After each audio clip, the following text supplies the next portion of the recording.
What's up guys, David here with Vares Media, and I want to help you get faster. Am I promoting a doping regime like that of Lance Armstrong, or maybe rectal rocket insertion to raise your rapidity? No, don't be silly. I'll cover those techniques in a future video. Workflow speed is our topic today, and I've got 4 time-saving tips to get your ZV-E10 firing faster. You will find timestamps for everything we covered down in the description, along with related videos and affiliate links. If you click one and buy something, that will be a great way to support the channel. And of course, if you enjoy the video, then like, subscribe, and leave a comment. But right now, let's start with tip 1, which is pretty fun. Function, to be precise. Head to Menu 2, Tab 8, and Function Menu Set. From here, we can customize our function menu, one of the most useful and quickest access ways to control your shots. By the way, you can use that function button to jump between the 6 main menu sections too. In that function menu, you'll see 2 sets of 12 icons. Up top are the photo mode options, and down low are the video ones, which I'll focus on. Go to an icon and hit enter, and you'll have around 40 options to choose from. Repeat that with each of your 12 spots until your menu is exactly as you like. Now, one thing I especially recommend having in your function menu is shoot mode, so you can quickly jump between your different shooting options. But you might notice the memory recall option too. This lets you register settings that you like and store them, so just as James Hetfield prophesied, the memory remains.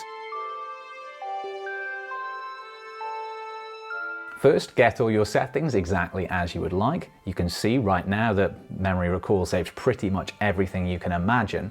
And then head to Menu 1, Tab 3, Camera Set Memory. From here, you can store 1 set of settings on the camera itself and 4 others labeled M1 to M4 on your SD card. Once you've registered all the settings that you want, go back to the live shooting screen and select MR as your shooting mode.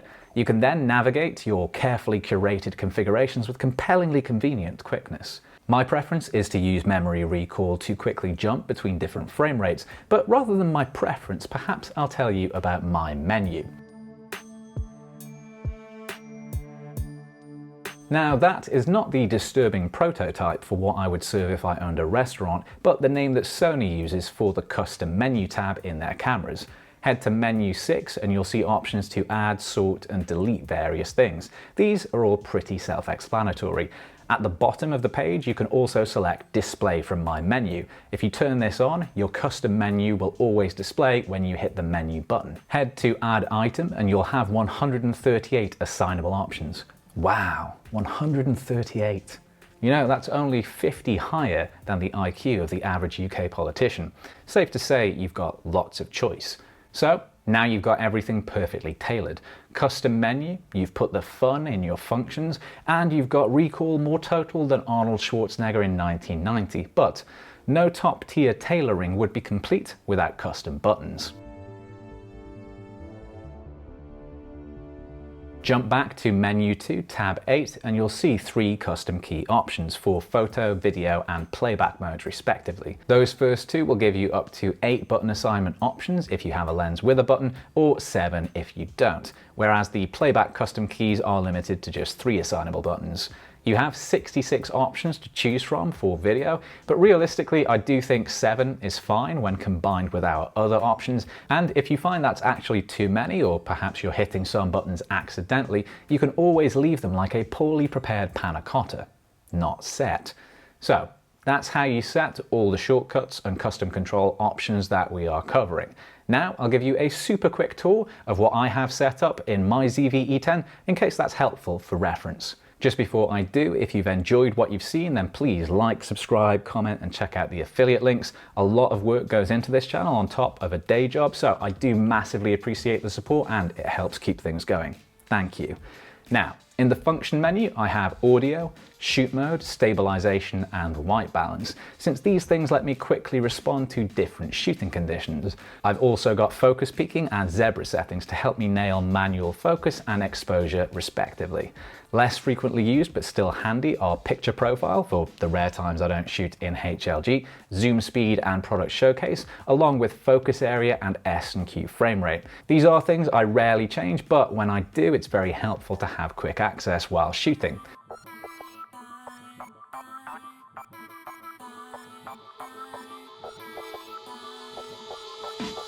I use memory recall just to jump between 4K 24 frames per second and 1080p 120 frames per second slow motion. You can definitely get more utility from that function than I do, but even then, that's pretty handy.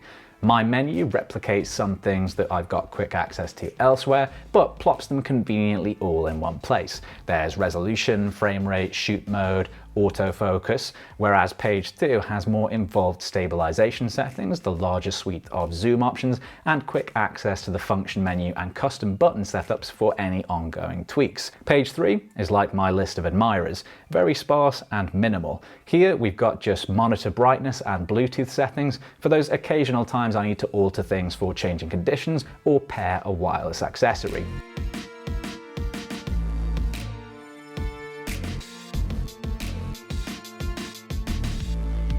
As for custom buttons, I always keep the default ISO shortcut along with the focus magnifier and the very useful autofocus transition speed and subject shift sensitivity controls. I use the center button as a shortcut to my menu so that I can have both that and wherever I last was elsewhere in the menu accessible. I get to that one by pressing the normal menu button. Very handy. The C1 button toggles autofocus on and off, which is a helpful shortcut in itself, but it's particularly useful when using a Bluetooth shooting grip, like my current favorite, the Inky Iron B, since these often have C1 buttons and that change of focus is super useful. Product Showcase is on the record button for that same reason of shooting grip convenience. We were just talking about setting the record and C1 buttons with the ability to use them conveniently with a wireless shooting grip. So I thought I would do a quick demonstration. I've got the Inky Iron B, a really useful little kind of mini tripod Bluetooth grip, which I reviewed. You'll find a link in the description, supporting the ZV-E10 right now, and that has a detachable remote. So because I've set it up that the C1 button is going to be our autofocus to manual focus and the record button is going to be our product showcase custom button, I'm going to press the product showcase button right now with record, and after a second, yep, there we go. Let's just do that again to demonstrate our other function, which I've got on the C1 button here, and now we are no longer in autofocus, we're in manual focus, so anything moves outside that plane, there we go.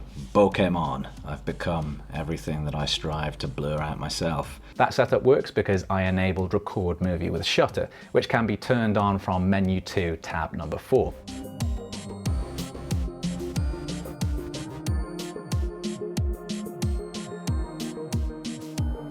And that is all for today. Massive thank you for watching all the way to the end.